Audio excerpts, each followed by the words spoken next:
Hoy es una fecha muy interesante que se celebra alrededor del mundo.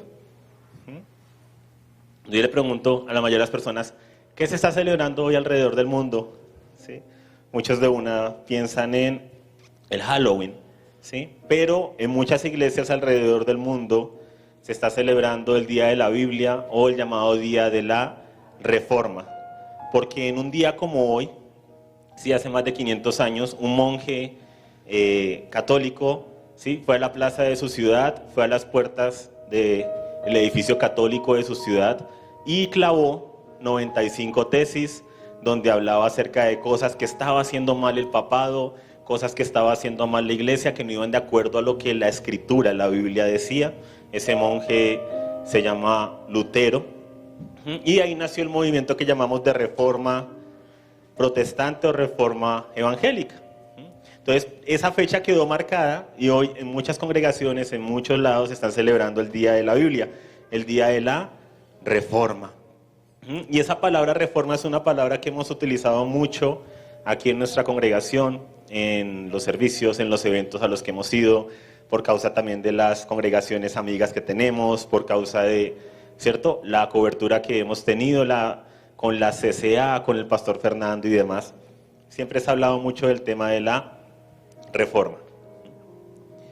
Y una pregunta que siempre hemos hablado, que la dije en especial cuando di una serie acerca de adoración profunda, cuando buscábamos encontrar el verdadero sentir de la adoración, ¿cierto? El sentir completo de la adoración era ¿cómo logró la iglesia sacudir el imperio romano sin edificios, lugares de culto, ni instrumentos musicales? ¿Cómo logró conquistar todo un imperio cuando el único templo que Dios le había entregado a Israel, él mismo lo destruyó en el año 70 y destruyó por completo, ¿cierto? Y le quería hacer ver al hombre, ahora, ¿sí?, el templo son ustedes.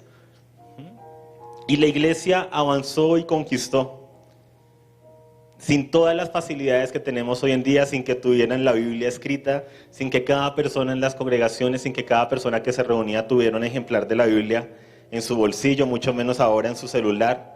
Donde quiera que vayamos, ya no tenemos el problema que teníamos hace 10, 15 años, que uno preguntaba, ¿quién trajo Biblia? No trajo, hágase al lado de un cristiano. Sí, o sea, ese chiste ya no aplica mucho porque así no traigamos la Biblia en papel, todos tenemos un celular con que tenga acceso, se conecta aquí a la Wi-Fi, tenemos acceso a la Biblia. Estamos en una época en la que más hay palabra, pero al mismo tiempo estamos en una época en la que hay más y más inmadurez espiritual. Hay más y más inmadurez en la generalidad de todo el pueblo que se hace llamar cristiano. Yo me acuerdo que hace aproximadamente 13 años tuvimos acá una escuela que nos llegó de Estados Unidos del pastor Morris Cerulo, ¿sí? Y él decía algo muy interesante, o sea, ¿cómo va la iglesia a conquistar el mundo? O sea, es imposible que logremos construir suficientes edificios para que todas las personas del mundo quepan y poder hacer un culto cada 8 días. Y él decía, ¿será que hay algo más que el culto? Sí, o sea, no tendremos que llevar la iglesia a las personas, la iglesia a los hogares, la iglesia al trabajo. Y él viene décadas hablando del tema, independientemente de lo que ustedes puedan pensar del resto de su enseñanza y demás. ¿Sí? Me acuerdo que en esa escuela en específico que la teníamos aquí y la dábamos, la pasábamos con los DVDs.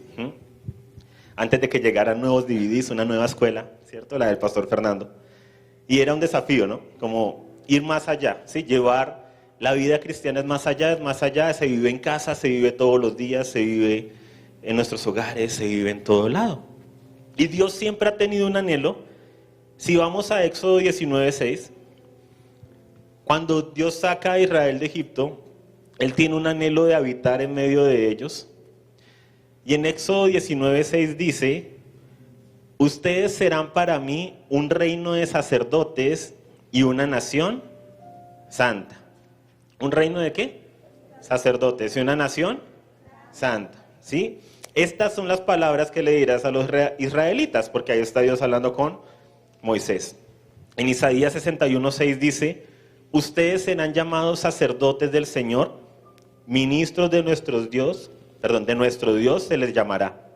Comerán las riquezas de las naciones y en su gloria se alegrarán. Otra versión dice, y en su gloria se jactarán. ¿Qué es jactarse? Llenarse, ¿cierto? Y también como de orgullo, ¿cierto? Como, en la gloria del Señor me jacto, me enorgullezco. Por eso luego el apóstol Pablo dice, el que se gloríe, gloríese en el Señor. O sea, en Él nos enorgullecemos, nos llenamos de orgullo, no por lo que nosotros podamos llegar a ser, sino por aquel, ¿sí? Que es nuestro Padre, por Él. Pero vuelve y repite, ustedes serán llamados sacerdotes del Señor. Y en Éxodo 29, 45 al 46, nos dice el propósito por el cual sacó Dios a Israel de Egipto. Siempre que hago esta pregunta, ¿por qué sacó Dios a Israel de Egipto? Algunos dicen, pues para cumplirle su promesa a Abraham. Otros dicen para llevarlos a la tierra prometida. Otros dicen para que lo adoraran en el desierto. Pero en Éxodo 29, 45 al 46, aunque todo eso es cierto, nos dice puntualmente para qué sacó Dios a Israel de Egipto. ¿Y por qué es importante entenderlo? Porque Israel y toda la historia de la salida de Egipto es una representación profética de lo que es ahora nuestras vidas y cuando el Señor nos llama y nos rescata del sistema de este mundo. Entonces, siempre que tú leas el Antiguo Testamento y siempre que leas esas historias y siempre que leas lo que hace Dios con Israel, lo que hace Dios con Abraham, lo que hace Dios con Isaac, con Jacob, lo que hace Dios con las tribus, lo que hace Dios con José, lo que hace con Elías, ¿sí? Lo que hace con David, con Samuel, son actos proféticos que nos muestran lo que Él hace primero que todo en Cristo Jesús y con su cuerpo que es la iglesia, con nosotros. Entonces, la razón que da Dios para sacar a Israel de Egipto trasciende a algo que aconteció allá en el antiguo pacto con Moisés, ¿sí? Y la ley. Trasciende eso y tiene que ver, y es la misma razón por la cual a nosotros nos sacó del sistema de este mundo. ¿Y cuál es esa razón? Éxodo 29, 45, 46 dice, habitaré entre los israelitas y seré su Dios. Y conocerán que yo soy el Señor su Dios, que los saqué de la tierra de Egipto. Y este es uno de esos versículos que dice puntualmente la razón por la cual Él lo hizo. ¿Qué continúa diciendo? O sea, el motivo, ¿sí? El propósito, la razón, ¿para qué? Para habitar yo en medio de ellos. Yo soy el Señor, su Dios. ¿Para qué sacó Dios a Israel de Egipto? Para habitar en medio de ellos.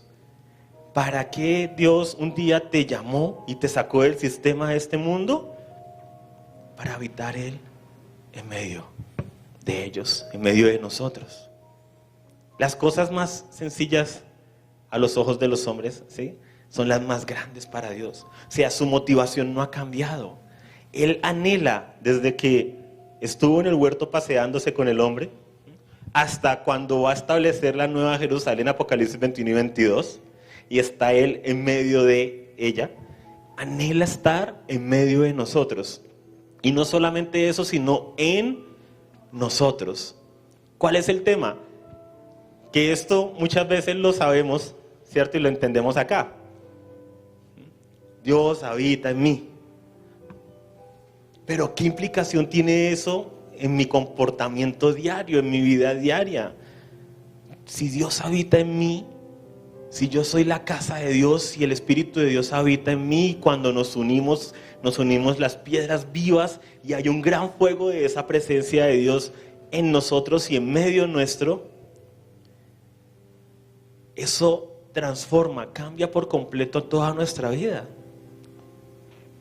Porque quiere decir que cuando yo salgo del lugar donde me congrego, no dejo atrás a Dios, porque Él habita en medio de nosotros, en medio mío. Quiere decir que cuando yo en las mañanas hago el devocional, tengo mi tiempo con Dios y salgo a trabajar, no dejo a Dios, o sea, no termina mi cita con Dios. como que bueno, voy a tener una cita con Dios, entonces voy a hablar con Dios como quien habla con su amigo, una relación externa, y tengo un tiempo devocional, oro, leo la palabra, medito, alabo, intercedo, y se acaba el tiempo devocional, y cuando yo cierro mi Biblia, o cuando yo, ¿sí?, le bajo la música al computador o lo que sea, y salgo de mi casa, no estoy dejando la presencia de Dios, porque ¿dónde habita Él? En nosotros, en mí y en nosotros. ¿Qué dice Primera de Corintios 6, 13, 6, 16, 6, 19?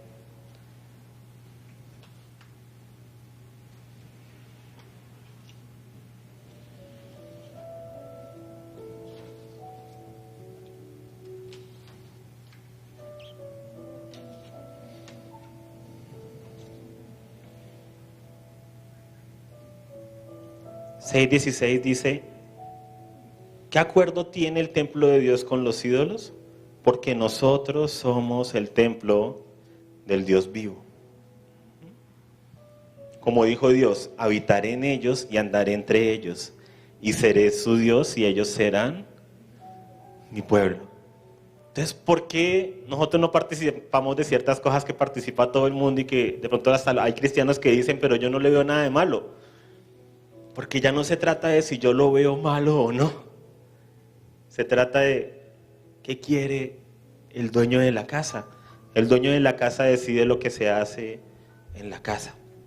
Primera de Corintios 6, 16, ahí dice: ¿y no saben que su cuerpo es templo del Espíritu Santo que está en ustedes, que tienen de Dios, y que no se pertenecen a sí mismos? ¿A quién le pertenecemos? A Dios. ¿Dónde habita Él? En nosotros. Quiere decir que la misma reverencia, cuidado, santidad que yo le doy a este lugar, ustedes van a ver que en este lugar no vemos peleas entre los cónyuges, no vemos a hijos tratando mal a sus papás.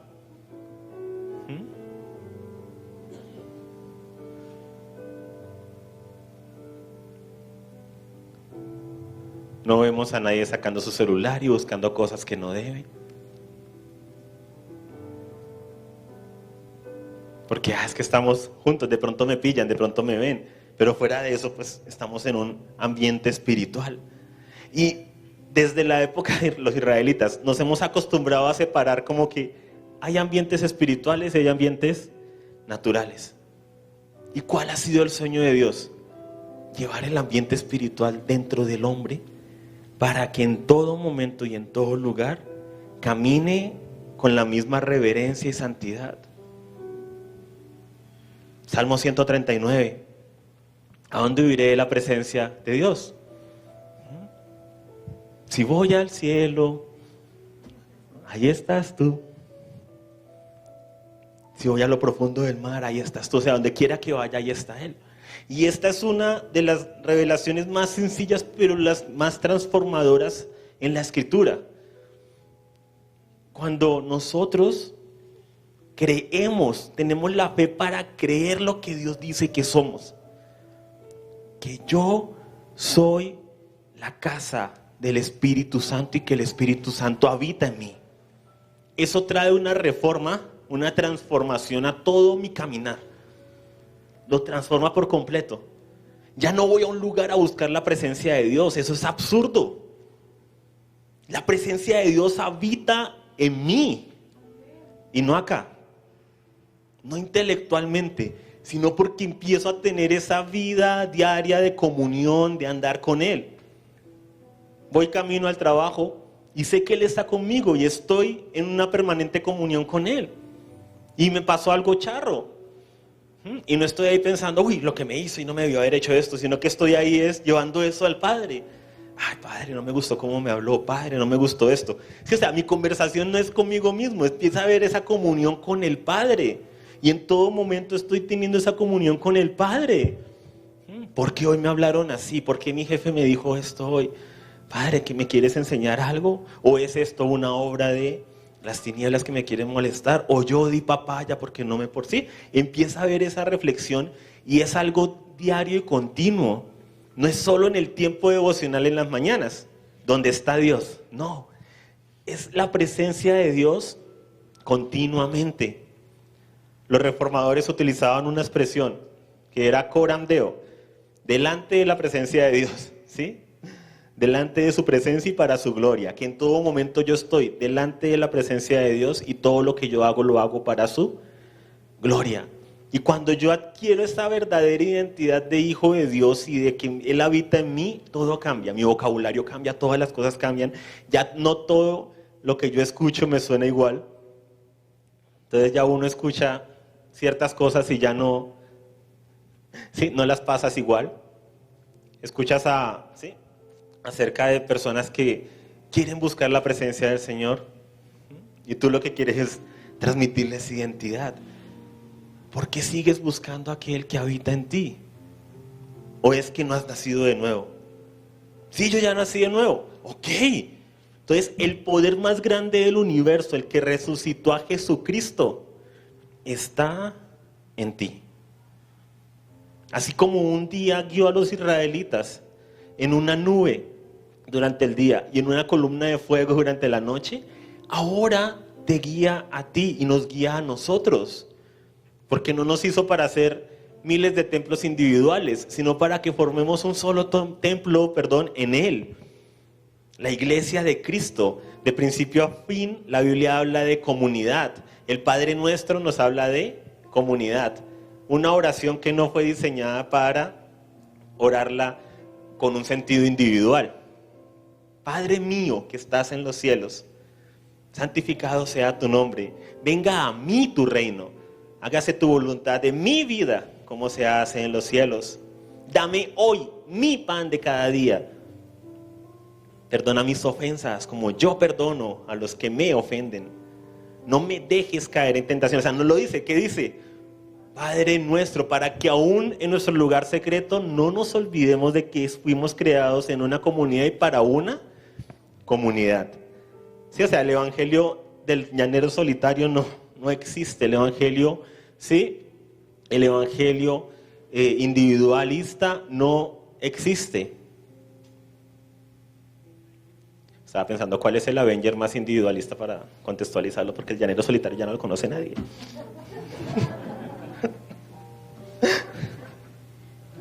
El del evangelio de Iron Man, que es como el más egoísta y de los... El chiste de Thanos, no, eso es para tu esposito.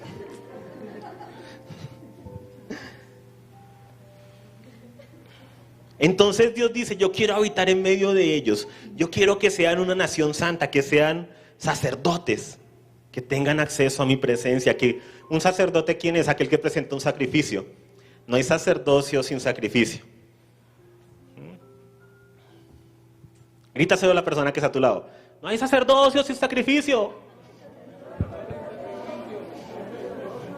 Estamos tan lejos, ya no se lo puedes decir. Ya no es darle un codazo, sino tírale la silla. No, mentiras.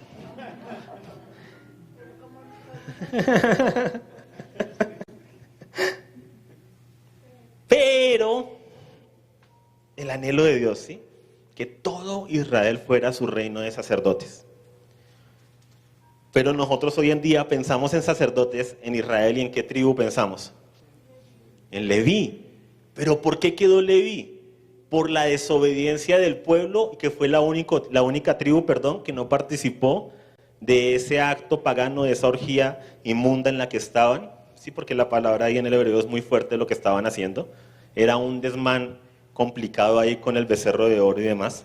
Fue la única tribu que se paró al lado de Moisés. Entonces, por culpa del pueblo, ellos mismos dieron un paso atrás. O sea, no fue que Dios escogiera la tribu de Leví. Fue que todos los demás dieron un paso atrás. Y fue la que quedó. Por culpa del pecado de los demás. Y no solo eso. Cuando Dios quiere hablar con ellos y les dice, acérquense a la montaña, les voy a hablar, les voy a dar mis mandamientos. el anhelo de Dios, habitar en ellos, estar en medio de ellos, porque ahí todavía no había sido derramado el Espíritu Santo, porque todavía, ¿cierto?, estaba el velo que separaba, pero que ya en Cristo Jesús no separa más. Estaba ese velo espiritual, estaba todo ese tema del pecado en nosotros, de la maldad y de la muerte y de Satanás, que vino a resolver Jesucristo, a vencer al pecado, a vencer a las tinieblas, a vencer a Satanás y vencer la muerte, para que nada nos separe, para que nunca se pueda decir hasta que la muerte los separe, porque ni aún la muerte nos podrá ya separar de Él. Ese era el anhelo de Él. Pero ¿qué hace el pueblo? En Éxodo 20, 18 al 20 dice: todo el pueblo percibía los truenos y relámpagos, el sonido de la trompeta y el monte que humeaba. Cuando el pueblo vio aquello, temblaron y se mantuvieron a la distancia. Entonces dijeron a Moisés, escuchen, el momento en el que el pueblo colectivamente cede su identidad. Dios quería una relación con todos, una nación sacerdotal. ¿Y qué ha venido haciendo los hombres, el pueblo de Dios, desde esta época? Le dijo a Moisés: habla tú con nosotros y escucharemos, pero que no hable Dios con nosotros, no sea que muramos. O sea, fue el pueblo el que puso a Moisés como intercesor y como intermediario con Dios. Dios invitó a todo el pueblo, les dijo: prepárense todos, santifíquese todo el pueblo, todos vengan al monte que les voy a hablar. Y es el pueblo el que dice no y establece un caudillo, contrario al diseño de Dios. Dios quería la relación y el pueblo le dice que hable Moisés con nosotros, ¿sí? Y luego que hablen los profetas.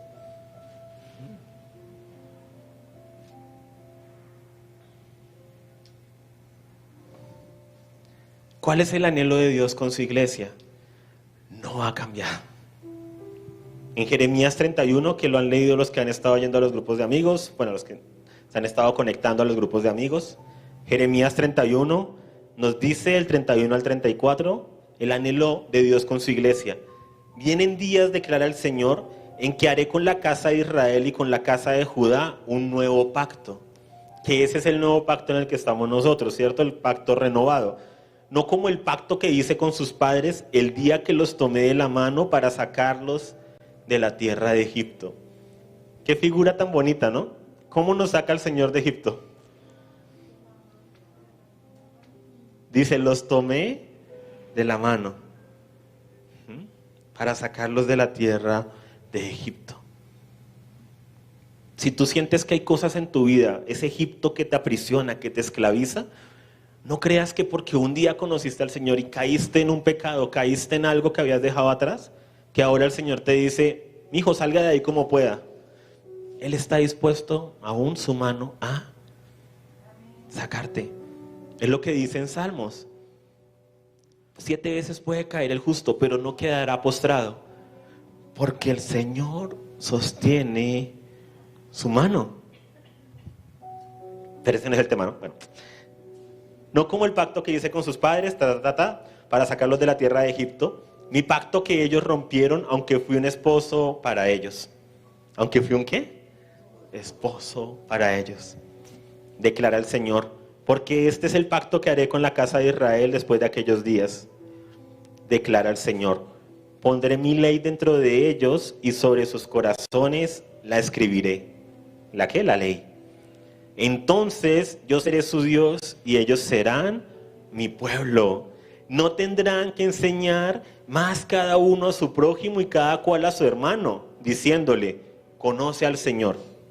Porque todos me conocerán, desde el más pequeño de ellos hasta el más grande. Declara el Señor, pues perdonaré su maldad y no recordaré más su pecado.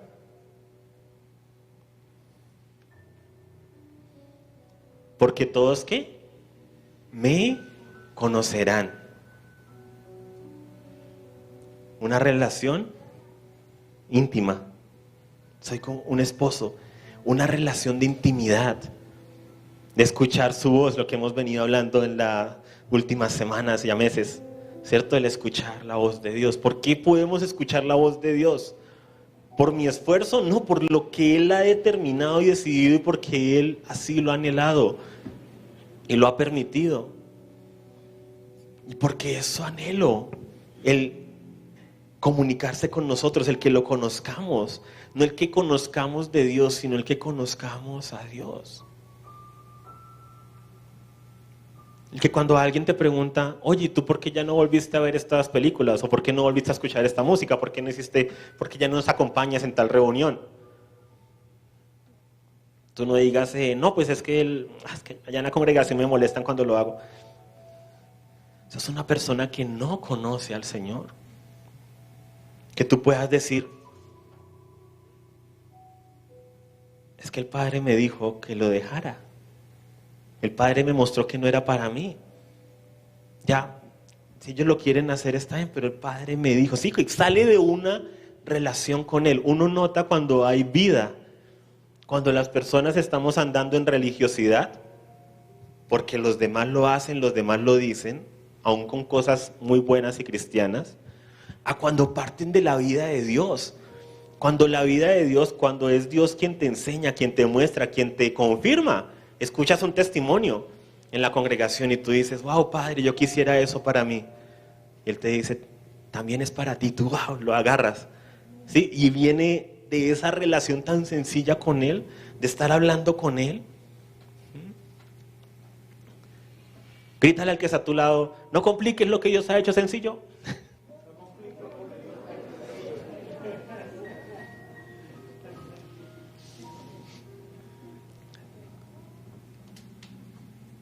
La relación con Él es sencilla.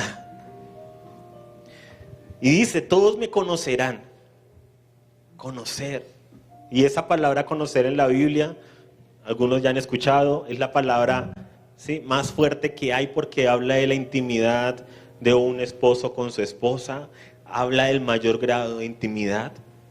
Por eso dice luego el apóstol, ¿sí?, en el Nuevo Testamento, el que conoce, el que llega al Señor, se hace ¿qué? Un espíritu con Él. ¿Sí? La relación de esposo, ¿cierto? Será una sola carne. La relación con el Señor va aún todavía más profundo. Un solo espíritu con Dios. Y ese es nuestro llamado. Y no es para cuando mueras. Es aquí y ahora. Desde aquí y desde ahora. Hasta la eternidad. Pero yo no voy a llegar, ¿sí?, o yo voy a llegar tan lejos en mi caminar espiritual como yo crea que puedo llegar. Si yo creo que la presencia de Dios está externamente y debo buscarla por medios externos, voy a pasarme toda la vida buscando la presencia de Dios externamente y por medios externos. Si yo creo que la presencia de Dios solo la consigo cuando toco un instrumento o pongo música suavecita, solamente voy a encontrar la presencia de Dios cuando pongo un instrumento y escuche música suavecita. ¿Y saben qué es lo hermoso del Padre? Que Él se mueve a pesar de nuestras estructuras. Y habla. Pero Él quiere más. ¿Sí? O sea, Él se mueve a pesar de nuestras estructuras. Y nos habla y nos responde, pero no quiere decir que Él avale la estructura. Dios se mueve a pesar de las estructuras, no gracias a ellas. De las primeras frases que hacíamos las reuniones del plan de las edades, hablábamos con los jóvenes. Dios se mueve a pesar de mis estructuras, no gracias a ellas. Por eso a veces cuando yo intento pasarle mi estructura a un joven, a mi cónyuge, a alguien, va y prueba mi método y no le funciona. Porque Dios estaba moviendo conmigo por la sed que había en mí. Porque para mí yo tenía la fe de que cuando yo coloco esta música, lo percibo mejor. ¿Sí? Y ese es mi grado de fe. Entonces Dios responde y dice, y se mueve ahí. Pero Él anhela llevarnos de gloria en gloria y de victoria en victoria. ¿Cuál es el mayor grado de intimidad con Dios? El saber que somos un espíritu con Él. Y que en todo momento y todo lugar, sin importar la atmósfera externa, Él continúa habitando en mí. y su espíritu habita en mí y yo estoy en él. Y cuando yo no solo sé eso, sino que lo creo, empiezo a hablar con él y empiezo a tener esa comunión interna con él en todo momento. Y es ahí donde salen los, ay, Padre, me pasó esto, Padre, tal cosa, ¿sí? Y no es como que, bueno, tengo que llegar esta noche a meterme en mi habitación para hablar con él, sino que ahí recién me empujaron, ¿sí? Me crucé con alguien sin tapabocas y fue toda una crisis. O sea, todas esas cosas que pasan hoy en día, ¿sí? Y ahí le digo, Padre, me pasó esto, Padre, mi jefe, Padre,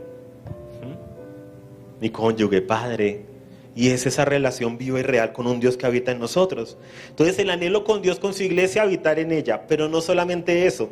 Romanos 14:19 dice, Romanos 14:19. Así que procuremos lo que contribuye a la paz y a la edificación mutua. Lo que contribuye a la paz y a la ¿qué? Edificación mutua. Entonces ahí sería donde diríamos de nuevo, yo estoy aquí para edificarte. A la persona que está a tu lado.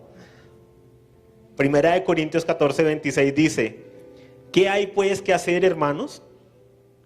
Cuando se reúnan, ¿cuándo qué? Cuando se reúnan, cada cual aporte salmo, enseñanza, revelación, lenguas, interpretación, que todo se haga para edificación. ¿Para qué son las reuniones de iglesia? Todas las reuniones de iglesia, o sea, no piensen en reunión de iglesia únicamente como este servicio una vez a la semana. Todos los momentos de iglesia, las reuniones de iglesia, los grupos de amigos, todo lo demás. Que todo se haga para edificación. O sea, Dios pone su espíritu en cada uno de nosotros y nos da dones, talentos.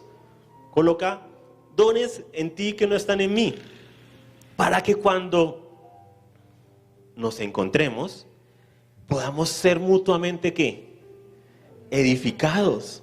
Entonces a uno le da un salmo, a otro le da una enseñanza, a otro le trae una revelación, a otro le da lenguas y al otro le da la interpretación y muchos dones más. O sea, aquí no nombra todos, en el capítulo 14 más adelante nombra todos los dones y demás. Y dice, todo esto se hace para que cuando ustedes se reúnan, se edifiquen unos a otros. Nos edifiquemos mutuamente. Primera de Corintios 12:7 lo dice más explícito. A cada uno, ¿a quién?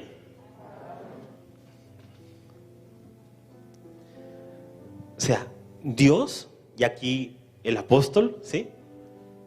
No concibe una persona en la iglesia que no tenga algo con lo cual edificar a otra. O sea, no existe esa figura, porque el Espíritu de Dios a toda persona que ha nacido de nuevo ha venido a habitar en ella y le ha dado nueva vida juntamente con Cristo. Entonces, no hay persona nacida de nuevo que no pueda edificar a otra. No la hay. Dice, a cada uno se le da la manifestación del Espíritu para el bien común. Para edificarnos unos a otros. De nuevo, el llamado sacerdotal. Una nación, un pueblo de sacerdotes. Y esto no quita las funciones pastorales.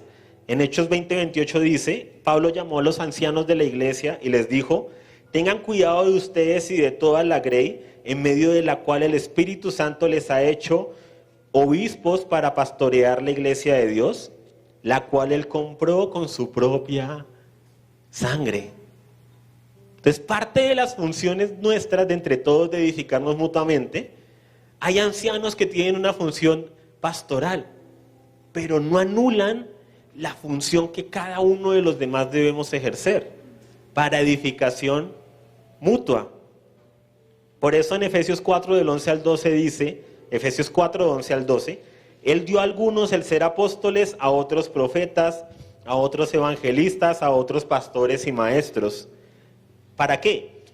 A fin de capacitar a los santos para la obra del ministerio, para la edificación del cuerpo de Cristo.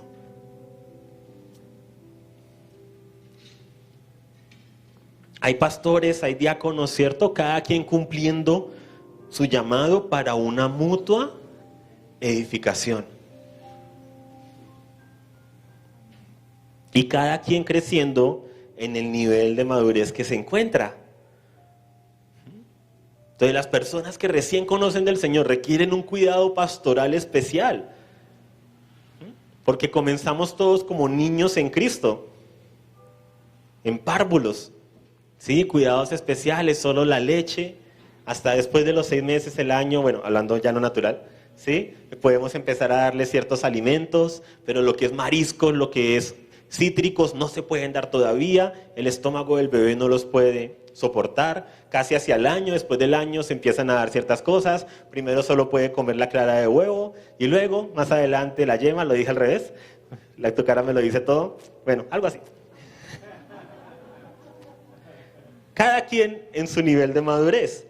Pero la idea de la Escritura es que crezcamos, no que perpetuemos la inmadurez. ¿Cuál ha sido el problema? Que al igual que pasó con Moisés en el desierto, el pueblo cristiano ha rehusado su llamado. Y hace más de 500 años se levantó una reforma que reformó muchas cosas y nos desligamos del catolicismo, pero conservamos muchas más. Y se ha perpetuado la infancia espiritual. Y eso es complicado. Sea por inmadurez, sea por el facilismo o por no asumir la responsabilidad individual. Perpetuamos una serie de pensamientos que son contrarios al diseño de Dios en su Escritura. Y el diseño de Dios para nosotros. De que Él nos ha dado su Espíritu para edificarnos mutuamente, de que el poder que resucitó a Cristo de los muertos habita en nosotros, de que yo soy la casa de Dios, de que no tengo que buscar la presencia de Dios, sino manifestar la presencia de Dios que está en mí, y que lo que busco es tener esa comunión, esa relación con Él, para que esa presencia que habita en mí vaya creciendo, para que Cristo sea formado en nosotros, para que más de Cristo se vea. Limpiar estas ventanas que somos nosotros para que se note. ¿Sí? No basta con nacer de nuevo, hay que crecer. No basta con que Cristo venga a habitar en ti, no basta con que tú nazcas de nuevo. Debemos crecer. Por eso en Hebreos dice, movámonos, avancemos a la madurez. Dejándolo de niño atrás, avancemos a la madurez. Por eso el apóstol escribe a los Gálatas y les dice, iglesia, hijitos míos, por quienes sufro de nuevo dolores de parto, hasta que ustedes se mueran y estén con Cristo, no, hasta que Cristo sea formado en ustedes, aquí y ahora. No la perfección total, porque hasta que nuestro cuerpo no sea transformado, no tendremos esa perfección total. Pero sí estamos siendo transformados de gloria en gloria y de victoria en victoria. Sí estamos caminando a la madurez, es lo que dice en Efesios también. Entonces el anhelo de Dios es que seamos sus hijos, no tan solo sus niños. ¿Cuál es la diferencia entre un hijo maduro y un niño? Su posición, su autoridad. Yo tengo mis niños, pero ellos no tienen las llaves de la casa. La mayor tiene 10 años. Porque son ¿qué? Niños. Y hasta que no crezcamos, no vamos recibiendo más autoridad. ¿Y es que yo no soy un hijo de Dios? Claro que sí. Todos lo somos, o sea, todos los que hemos creído en Jesucristo somos hijos de Dios. Hemos nacido de nuevo y somos hijos de Dios. Pero eso no quiere decir que compartamos la misma autoridad. Tú puedes tener más autoridad de la que yo tengo. Porque aunque no estés parado acá, de pronto en tus procesos con Él, eres el hijo mayor, ¿sí? Que está ahí calladito en su lugar, pero cuando habla, ¡bah! ¿Sí? Sale toda esa autoridad de parte del Padre. Entonces, a veces el conocimiento intelectual nos impide del crecer espiritualmente. Ah, sí, yo soy hijo de Dios, ya tengo todo lo que necesito. Y yo soy de los primeros en que voy a levantarme y decirte, sí, tienes todo lo que necesitas, no necesitas a nadie, no necesitas nada más que al Dios. Pero el propio Padre se va a encargar de mostrarte, ¿sí?, que tienes todo lo que necesitas y que al mismo tiempo necesitas de otros tanto para dar de lo que tienes como para recibir de lo que no tienes, porque todo está en Cristo. Pero el evangelio nunca ha sido individual. Todas las cartas que se escribieron, solo unas pocas a individuos, todas las cartas han sido a comunidades. Porque yo no puedo crecer solo, yo necesito dar y recibir. Dar y recibir. Pero entonces, ¿qué pasó? El anhelo de Dios para sus hijos, que todos ejerzan su sacerdocio, que todos ejerzan sus dones, que todos crezcan a la estatura de la plenitud de un varón perfecto. ¿A la estatura de quién? De Cristo. Es lo que dice, adelantémonos acá un montón. Si es que sí lo anoté. No te toques la boca. Ay, perdón. Necesitamos aquí un cosito de esos que utilizan en los bancos para contar los billetes y poder pasar las hojas. Es que el computador me tapa mucho, entonces por eso no.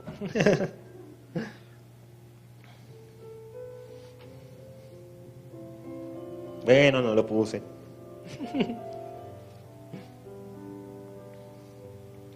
Es lo que dice en Efesios. Después de que habla lo que leímos de los apóstoles, dice, hasta que todos lleguemos a la unidad, Efesios 4, hasta que todos lleguemos a la unidad de la fe, al conocimiento pleno del Hijo de Dios, a la estatura de un varón perfecto, a la medida de la estatura de la plenitud de Cristo. Se establece, hay una meta, y no es post-mortem, no es después de muertos, es para la iglesia. ¿Cuál es nuestra meta? Edificarnos mutuamente para crecer a la medida de Cristo. Y como no somos aguas estancadas, siempre vamos a tener personas nuevas que vamos a tener que ayudar a edificar para que lleguen a la estatura de la plenitud de Cristo. Pero si continuamos perpetuando la inmadurez espiritual, y todos somos los pobrecitos y todos somos los pecadores, y bueno, algún día cuando el Señor venga y si todo será mejor. Sí, verdades a medias. Una verdad a medias es una completa mentira. Cuando el Señor venga se va a establecer, ¿sí?, de la manera en que lo dicen las profecías, ¿sí?, que faltan y demás. Pero eso no quita que aquí ahora Él diga que podemos avanzar hacia la madurez. Lo dice en Hebreos, avancemos a la madurez. Maduremos. Seamos maduros. ¿Pero qué pasó con el pueblo cristiano? Al igual que pasó con Moisés en el desierto, el anhelo de Dios, que todos. Y eso fue lo que llevó a la iglesia a conquistar el imperio romano. Comunidades de creyentes que con alegría y sencillez de corazón compartían el pan en sus casas, alababan al Señor en sus corazones, tenían reuniones de salmos, de alabanza, de compartir del Señor, de reír, de jugar, ¿sí?, vivir la vida de familia, ¿sí?, tenían discusiones. Claro que sí, pero aprendían a manejarlas en Cristo, porque el amor todo lo sufre, todo lo cree, todo lo soporta. Sí, había un hermanito ahí que le sacaba la piedra al otro, claro que sí, pero recordaban que Cristo dice, perdona hasta 70 veces 7, entonces no guardaban rencor, y fueron una comunidad que todos alrededor dijeron, wow, miren esto. No tenían edificios en los cuales se reunían. Incluso los escritos que hay de los primeros siglos son los paganos diciéndoles, ustedes no sirven a un Dios real, porque a ver, ¿dónde está el edificio y dónde está la estatua? Nosotros sí les podemos mostrar nuestros edificios y las estatuas de nuestros dioses. Y es tan hermoso ver la respuesta de los cristianos llenos sabiendo su identidad. Nuestro edificio, el edificio de nuestro Dios somos nosotros. Y Él habita en cada uno de nosotros. Y nosotros somos la imagen visible del Dios invisible, porque Él nos hizo imagen y semejanza de Él. O sea, no los van a ver como, ay, sí, no, nos toca construir un lugar, porque entonces ¿qué dirán? Que no somos oficiales. Sí, no los van a verlos con identidad, y siempre en amor, pero con su identidad clara. Somos hijos de Dios. Y los demás no podían entender. Porque decían, no, o sea, ustedes no tienen edificio, no tienen estatuas, no tienen esto. ¿A quién siguen? Al Dios vivo y verdadero, en el cual somos, nos movemos y existimos. No, eso no me cabe, porque Dios tiene un lugar donde yo voy y le hago un culto, que era lo que hacían los griegos y los romanos. Y ellos, nuestro culto es este: presentar nuestro cuerpo como sacrificio vivo, santo, agradable a Dios. Nuestro culto es este, que tú me estás aquí, me acabas de amarrar porque me van a incendiar. Y yo voy a orar por todos los que me están viendo en este momento. Y eso fue lo que hizo la iglesia, dio su vida. Y continuaban amando, perdonando, hasta la muerte, literalmente. Porque sabían quién habitaba en ellos, tenían clara su identidad, una verdadera reforma en un día como hoy. Y la vivían. Vivían y sabían que podían madurar y por eso maduraban. Porque creían lo que Dios había dicho. Si yo creo que no puedo madurar, no voy a madurar. Si yo creo que no me puedo ir a sentar allá, no me voy a ir a sentar allá. Y no es que no pueda, es que yo ya ni siquiera lo voy a intentar. Entonces, si yo creo que eso de alabar a Dios es para otros, no lo voy a alabar. Si yo creo que el servir a Dios es para otros, no lo voy a servir. Y así, con todas las cosas del Padre. Si yo creo que los dones son para otros, no los voy a tener. Si yo creo que los sueños y las visiones son para otros, no me van a pasar. Va a ser el milagro cuando pasen. ¿Sí? ¿Por qué? Porque yo no voy a llegar sino hasta donde yo crea que puedo llegar. Entonces, ¿qué pasó con el pueblo? Sí, a nivel general. Quiso convertir, después de que pasó esa época hermosa y preciosa de esos primeros siglos, y hasta nuestros días, aún después de la reforma que hizo Lutero, que reformó muchas cosas, no reformó otras de fondo, hemos convertido al pastor en el cura cristiano. Y es como la misma escena, todo Israel delante del monte, y Dios diciendo, vengan, coman y bebamos, compartamos, hagamos pacto. ¿Y qué le dijo el pueblo a Moisés? Ve tú, y nosotros te escucharemos a ti, y nosotros nos quedaremos acá. Pastor, por favor, ora por mi carro nuevo. Pastor, por favor, ora por mi casa nueva. Pastor, por favor, ora por mi negocio. Pastor, por favor, me ora por esto. Pastor, por favor, me... ¿No debemos pedir apoyo en oración? Claro que sí, somos iglesia, debemos pedir apoyo en oración. Pero hay una pequeña, gran diferencia entre pedir apoyo en oración y que alguien ore en mi lugar. Pequeña, gran diferencia entre pedir, mira, voy a orar por esto, ¿me apoyan? Por favor, que voy a estar orando por esto. Apoyo en oración y decir, ay pastor, ore usted, que este Dios sí lo escucha. No lo decimos con esas palabras, pero toda nuestra actitud da a entender eso. Entonces se debe pedir apoyo en oración, claro. Incluso hay momentos en que no sabemos cómo orar, cómo conviene, y aún intentamos con el Espíritu y no nos fluye, y pedimos auxilio, ¿sí? Para que oren por nosotros. O sea, eso no está mal.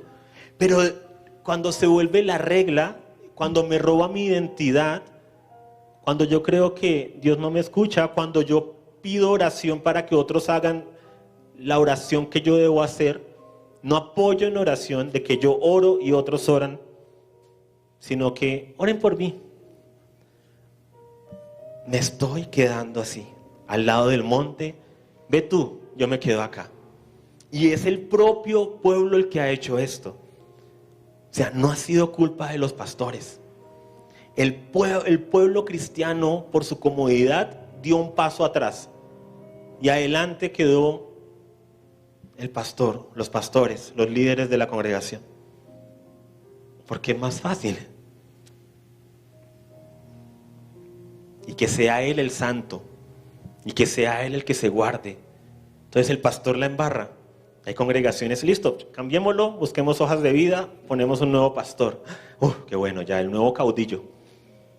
Y nosotros ahí en nuestras casas, haciendo lo que queramos, cometiendo pecados incluso peores de los que pudo haber cometido el pastor o la persona de la alabanza, porque ellos son los que deben guardarse en santidad. Cuando el Señor dice, somos todos. O sea, piensa en el nivel de santidad que tú le exigirías a un pastor. Es para todos. Que según la función hay otros requisitos, sí, que sea marido de una sola mujer, esto y lo otro, claro que sí. Pero en cuanto a la santidad, sin santidad nadie verá al Señor. Entonces la pregunta es, ¿tenemos clara nuestra identidad como hijos de un Padre que nos ama y nos escucha? ¿Crees que el Padre te escucha? ¿O sabes que Él te escucha pero no lo crees? De pronto al pastor sí lo escucha más que a mí, o a mi coordinador de grupo de amigos, o a los de la alabanza, o a mi cónyuge que tiene más devocionales, como que tiene más relación con Dios que yo. Entonces de pronto le pido para que ve tú al monte. Cuando Dios quiere, vengan todos, todos, todos, todos. Una relación viva y real con nuestro Padre.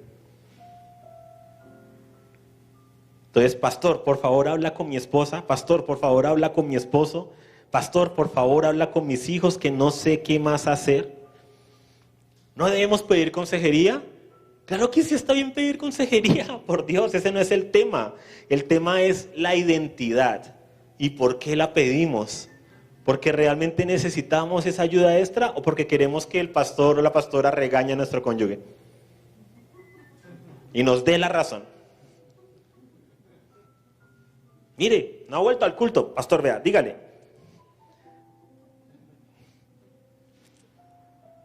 ¿Qué ganas con eso? O sea, así, ¿dónde está tu identidad? No está nuestra identidad. De pronto el problema es de comunicación en la pareja, de comunicación en los cónyuges, y está bien pedir consejería. No quiere decir que estés en la megacrisis, qué pena, ni nada. ¿Cierto? ¿Sí? Pero conforme tú vas avanzando en Dios, no debería ser la regla que conviertas a determinado líder espiritual en tu brújula. Como Jack Sparrow, Piratas del Caribe, ¿no? Ustedes son muy santos para eso. Él tenía una brújulita y le decía hacia dónde ir, ¿sí? Apuntaba hacia lo que deseaba su corazón. Así a veces son algunos cristianos. Cuentan su problema a todos, a ver quién apunta hacia dónde va su corazón. Ay, sí, eso es lo que yo quería escuchar. Le pregunté a 10 y por fin encontré. Pero en fin, hay veces que utilizamos al pastor, los pastores o los líderes para que nos diga para dónde ir. Por no pagar, ¿sí?, ese precio, entre comillas, que ya pagó Cristo, de tener una relación viva con Dios y preguntarle a Él qué debo hacer. ¿Qué es más fácil? Pastor, pastora, Glorita, ¿sí? Oscar, mi coordinador de grupo de amigos, sí, quien sea. Mira, no sé qué hacer con esto, ¿qué me aconsejas? Haz tal cosa. Ah, listo, y hacerla. Ya, corriendo, sin preguntarse, Padre, ¿esto es lo que tú anhelas? O, wow, gracias, me confirmaste lo que el Padre me había dicho, pero no tenía seguridad y quería escucharlo de otra persona. Y acabas de confirmar la palabra que Él me dio, y, ¿sí? Y muchas gracias. O sea, qué bonito eso. Porque tú al final de tus días no le puedes decir a Dios, no, Señor, yo llevé a mis hijos al grupo de jóvenes y allá eso era muy aburrido. Entonces se perdieron allá porque era muy aburrido el grupo de jóvenes y el pastor de jóvenes no fue capaz de retenerlos. O sea, el Señor te va a pedir cuentas a ti, de tu casa, de tu familia, de tus hijos. Recuerdo una vez que pasó algo parecido, que una persona me dijo, pastor, ¿qué hago con mis hijos que no quieren venir al grupo de jóvenes? No quieren, dicen que no quieren. Y yo, ok. ¿Y tú estás ocupado las tardes de los sábados? Me dijo, no, nosotros estamos en la casa. Ah, bueno, hagan un altar familiar. Mira, siéntate con tus hijos y diles, miren, mi interés no es que ustedes vayan o no vayan al grupo, o sea, eso no tiene sentido. Es que ustedes crezcan espiritualmente. Entonces vamos a dedicar este espacio, ya que ustedes no quieren ir allá, no hay problema. Y en familia vamos a empezar a leer las escrituras. Le dije, lean el devocional, lean las escrituras, el Señor los guía. Lean, oren, alaben, hablen entre ustedes, crezcan espiritualmente, porque el tema no es venir o no venir a una reunión, es que ustedes crezcan espiritualmente como familia. Y eso es más que si vinieran tus hijos todo el año al grupo de jóvenes. Porque reciben más, si toda la familia, imagínate, ya no es un joven viniendo acá mientras los demás se quedan viendo Netflix. Es toda la familia una tarde creciendo en su altar familiar. Es hermoso. Yo les decía a los jóvenes, ¿cierto? Anhelarían que no tuviéramos a nadie en el grupo de jóvenes porque todos estuvieran teniendo altares familiares. O sea, unas por otras, ¿sí? Pero porque fuera así, ¿no? No viendo cosas y demás. Nunca lo quisieron hacer o nunca lo hicieron porque no era una... Pastor, usted, pastorelos. Hermano, yo no soy su papá. La responsabilidad es de cada quien. Entonces, ¿qué hemos hecho los hombres? Habla tú. ¿Quién debe visitar a alguien de la congregación que se enferma? El pastor. ¿Quién debe ir a los funerales? El pastor. ¿Quién debe bautizar? El pastor. ¿Quién debe llamarnos a todos? El pastor. Y no importa si lo hacen los otros 200 miembros de la congregación, porque solo cuando lo hace el pastor es especial. Y cuenta. De nuevo, todo el pueblo, tú con nosotros. Y hablamos de que todos somos importantes, de que somos la iglesia de Dios. Pero en la práctica... ¿sí? Es donde debemos evaluarnos en nuestro corazón cómo está. Y no está mal anhelar, ¿sí? Tener tiempos con los pastores, con los servidores, con los que nos han discipulado, para nada. Pero hay personas que se han movido de una congregación a otra porque nunca les dieron una cita con su pastor. ¿Y qué tal que fuera que Cristo quería presentarse a ti como el gran pastor? Y llevarte a guerrear y luchar por ese problema en oración. Y tú esperabas que un hombre fuera la solución, cuando el Espíritu más grande y poderoso que resucitó a Cristo entre los muertos ya habita en ti y tienes acceso 24/7 a la misma presencia de Dios. Y puedes presentarte delante del Padre y puedes hablar con Él, y Él no tiene agenda, y Él no tiene que si tienes fiebre mayor a 38 no te puede atender. Sí, o sea, Él siempre está disponible y está ahí y habita en ti y tú en Él. Somos los hombres los que hemos establecido las estructuras, y Dios se mueve a pesar de las estructuras, no gracias a ellas. Y aquí hay dos extremos, porque hay personas que escuchan esto y dicen, sí ve mi hija, ¿para qué fue a buscar a los pastores? Nosotros podemos arreglar acá las cosas, los trapitos sucios se lavan en la casa. Y entonces están los extremos, los rebeldes que utilizan esto intelectualmente para estar aislados y solos, pero no tienen una vida espiritual con Dios. Sí, o sea, esto debe nacer es de que yo estoy vivo con Dios y de que Él me habla y tengo mi comunión con Él, y por eso hago las cosas como Él me va guiando. Y está el otro extremo de los fanáticos, de los creadores de, ¿sí? Lo que diga Uribe llega, lo que diga el pastor, ¿sí? ¿Qué es fanatismo? Lo ha dicho el pastor Hernando: entrega sin reflexión, una entrega sin pensar. Y hay quienes dicen, no, yo le hago caso al pastor, no, yo le hago caso a mis papás, y si ellos se equivocan, problema de ellos. ¿Qué? El Señor te va a pedir a ti cuentas de tu vida espiritual, de tu avance espiritual. No es que en la congregación donde estaba nunca me dejaron subir a tocar el piano, entonces nunca pude desarrollar mi don. ¿Qué? O sea, ¿en qué parte de Corintios aparece profetas, maestros, pianistas? Sí, o sea, ¿nunca pudiste desarrollarte? Esa es la excusa que tienes. O sea, busca un grupo de amigos, participa en los grupos de amigos, pregunta al coordinador, listo, ¿quién quiere aportar? Todos callados. Y luego cuando salimos del grupo, es que el grupo es el coordinador hablando todo el tiempo. ¿Quién lo puso ahí? Habla tú con Dios y nosotros nos quedaremos acá abajo. El pueblo es el que establece esas estructuras. ¿Alguien quiere participar? Y todos se quedan callados. ¿Por qué no volviste al grupo? Es que parecía un culto, era una prédica y el coordinador todo el tiempo hablando. Ay, ¿tú nunca participabas? No, pues es que me daba pena. ¿Quién estableció ese grupo así? Todos los que asistieron a él.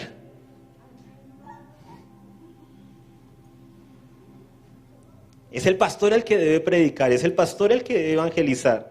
El pastor debe estar en todas las reuniones de la iglesia, porque como hay tanta inmadurez, no sea que alguno diga alguna burrada. Entonces siempre debe haber un pastor supervisando. Y perpetuamos la inmadurez espiritual. ¿Pero por qué la perpetuamos? Porque cuando se han hecho reuniones de iglesia y justo no está el pastor, sale alguno con alguna burrada y nadie le dice que es una burrada. Entonces el propio pueblo cristiano genera las dinámicas de las cuales luego se queja por no asumir su identidad como hijos de Dios. Y perpetuamos la inmadurez, porque solo el pastor o los pastores son maduros.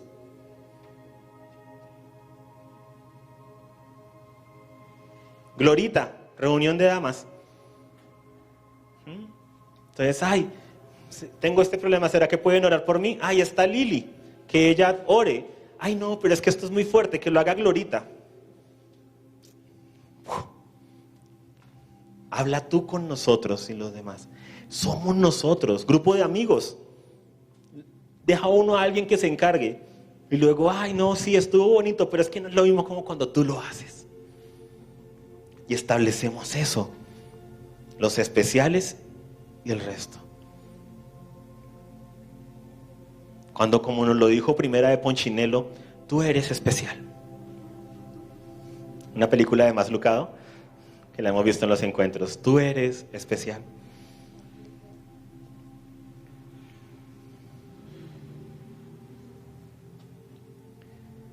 Por eso en Primera de Pedro 2, para terminar, yo sé, perdón, no fue mi culpa.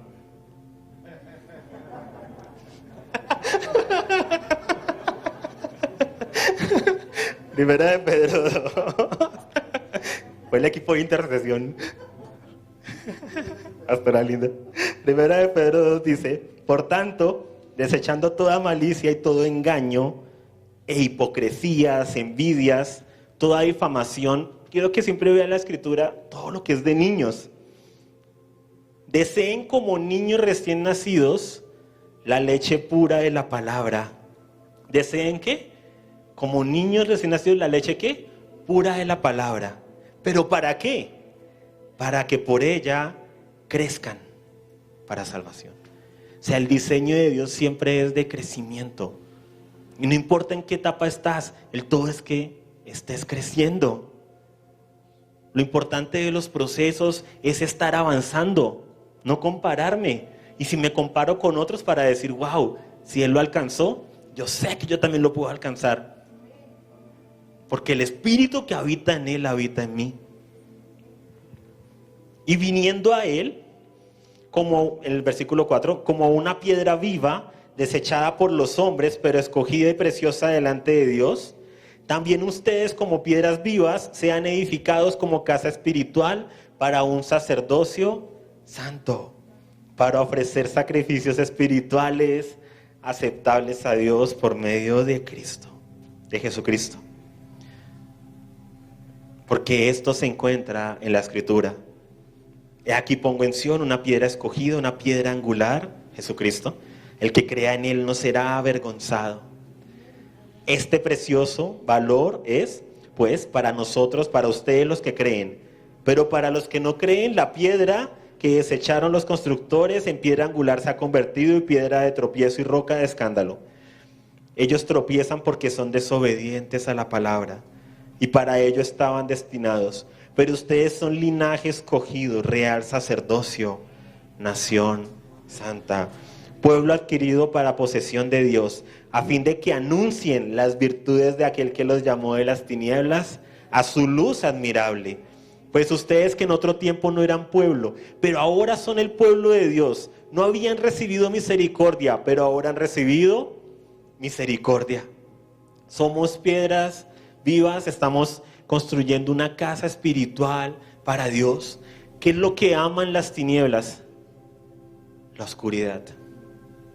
Obvio, ¿sí? Por eso se llaman tinieblas. Ya que está a tu lado, ¡oh! Quieren mantenernos en tinieblas. Quieren mantenernos al lado del monte, pero nunca acercarnos a el Padre. Y en muchas ocasiones nosotros lo hemos permitido. Al no ejercer nuestro sacerdocio, al no levantarnos y orar por nuestras casas, al no levantarnos y orar por nuestros familiares, por nuestros amigos, por nuestros vecinos, al no levantarnos y decirle no al pecado que nos asedia, al no despojarnos de todo peso y de todo el pecado que nos asedia y correr la carrera que tenemos por delante con paciencia. Hemos sido nosotros. Al no creer lo que la Escritura dice, que el Espíritu de Dios habita en nosotros, al no querer buscar la presencia de Dios hasta que Él nos hable con respecto a algo, porque es más fácil preguntarle a alguien, ¿qué hago? Lo que tú me digas yo eso hago, lo tomo como palabra de Dios. Y eso no es lo que Dios anhela para nosotros, amados. Anhela que seamos luz aquí, afuera, en nuestros hogares, en nuestro lugar de trabajo. Que el templo de Dios esté en funcionamiento 24/7. En todo momento y en todo lugar, llevando la presencia de nuestro Padre Celestial. Dios anhela que seamos sus hijos y no tan solo sus niños.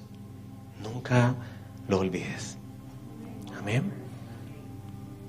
Que Dios te continúe bendiciendo, que puedas establecer luz donde quiera que vayas, que en esta noche, ¿sí?, no sea para mirar con sospecha para todo lado, sino para ir orando y estableciendo la luz del Padre.